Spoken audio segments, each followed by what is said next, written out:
A pocs metres de la base de l'estació d'esquí de fons de Tuixén-la-Vansa, situada al vessant nord de la muntanya del Port del Comte, hi ha el refugi de l'Arp i al seu costat el centre d'activitats canina anomenat Cau de Llops.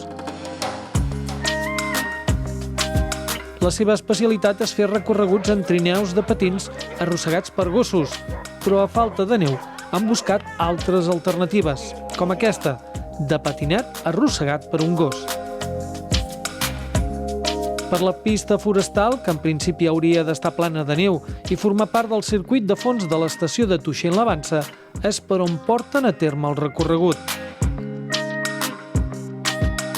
Un guia del centre Cau de Llops va amb el grup de persones que fa l'activitat i un altre guia puntualment els acompanya amb el quad per resoldre qualsevol contratemps.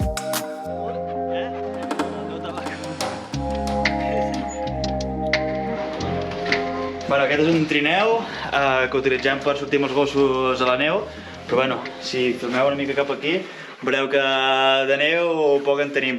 Per tant, mentrestant ens hem de conformar a sortir amb el car de rodes.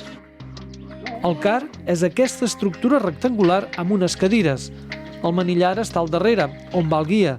Les rodes són gruixudes i fins i tot amb claus, per si hi ha trams de la pista glaçada. Tot seguit, procedeixen a preparar la sortida del car amb els clients. N'havíem de portar 12 per el pes que portem al darrere, però hem decidit posar-ne 14 perquè ja han sortit al matí. Aleshores, entre que estan una mica cansats, ha pujat la temperatura i ha tornat a baixar, que vagin més repartits de pes. Portarem 14. Ara posarem un afegit aquí per l'últim equip. Al principi és molt caòtic, fins que una vegada estan tots al seu lloc, ja funcionen com un motor. Tots els gossos que tenen són huskies, originaris del nord-est de Sibèria. Un cop escollits, els gossos els hi posen l'arnès i tot seguit els deixen sortir per col·locar-los d'un en un a la línia de tir.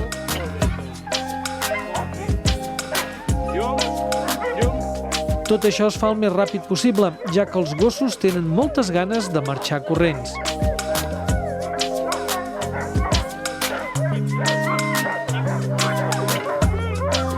Acte seguit, obren la porta per on surten com un coet, amb el car conduït pel guia. En un tres i no res, pugen els clients i inicien el circuit per una pista pedregosa amb alguns trams on hi ha neu i en d'altres capes de gel. Lliscar és més fàcil amb el trineu. Amb el car de rodes, les rodes exerceixen molt més fregament i per tant és més difícil agafar més velocitat. I sobretot, el més important, amb el trineu de rodes és molt més fàcil el tema del frenar.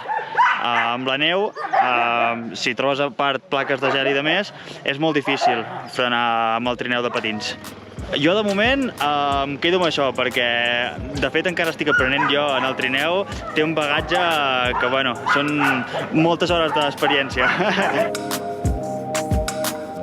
Quan no tenim les nevades que esperem, quan el clima no ens acompanya, no hi ha un altre remei que intentar-nos adaptar tots. Nosaltres, els gossos són els primers que, quan noten aquests canvis de temperatura, canvien d'actitud, també comencen a fer la muda de pèl i nosaltres, en conseqüència, també disminuïm el volum de circuits, el volum de feina que ells han de fer. Òbviament, ara repartim equips que normalment farien 5 viatges al dia, n'estan fent 1 o 2, perquè fa més calor, hi ha menys neu i, per tant, no podem aprofitar tantes hores del dia. El migdia és molt més calorós del que seria normalment a la temporada de febrer i per tant aprofitem aquestes primeres i últimes hores del dia per fer les activitats que normalment a l'hivern podríem fer durant tot el dia.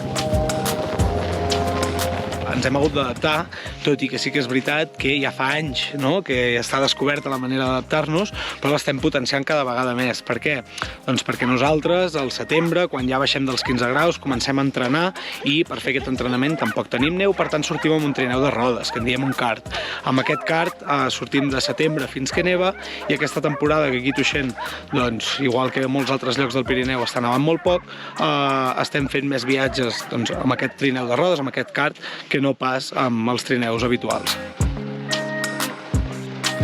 Normalment a partir dels 15 graus els gossos han de deixar de treballar, no poden estirar d'un trineu, sí que poden fer altres activitats més tranquil·les com caminar, la visita al kennel i d'altres, però a partir de 15 graus els gossos no poden córrer amb el trineu i per tant el que fem és concentrar aquestes activitats de més esforç físic a primera i última hora del dia. Cada cop costa més de baixar els 15 graus perquè de fet en altres temporades a aquestes alçades portaríem potser 10-12 caps de setmana treballats amb neu per sota dels 10, per sota fins i tot dels 5 graus, entre menys 10 i 5 graus, i aquesta temporada caps de setmana més freds de 0 graus n'hem tingut un i la resta han estat entre els 0 i els 15. És a dir que cada vegada anem a l'alça i no aconseguim tornar enrere. A la majoria dels clients els agrada qualsevol activitat en la que participin els gossos, i més encara si tots són huskies. En aquest cas, es tracta d'una família amb els fills grans. El que hem fet abans del patinet era molt xulo. I ara provarem el trineu. Amb neu no ho hem provat, però sense neu és fantàstic. Per què? Ens ho hem passat molt bé. Una experiència molt xula.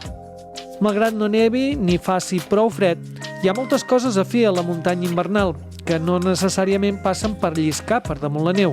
Un clar exemple és aquesta empresa anomenada Cau dels Llops, que han sabut adaptar-se i continuen proposant activitats a l'aire lliure amb els seus gossos sense neu ni fred.